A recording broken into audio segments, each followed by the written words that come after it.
So they can grab sa mga objects na kasing galing lang ng ating mga kamay.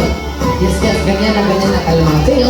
Same sa mga monkey at syempre, ipapakita ni Teddy ngayong hapon po. Ayan, now Teddy, go to your spot na boy. And are you ready to go down boy? Down.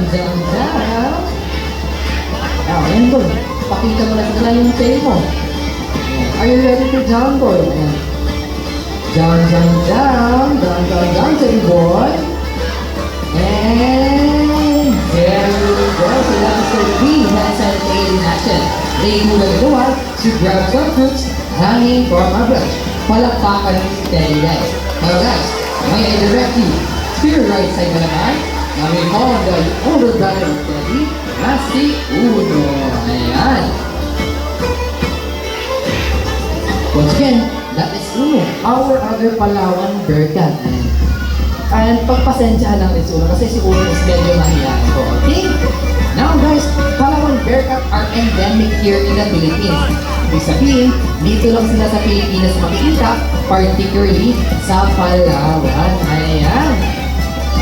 Ayan, medyo mahihain talaga si Uno guys. Ayan.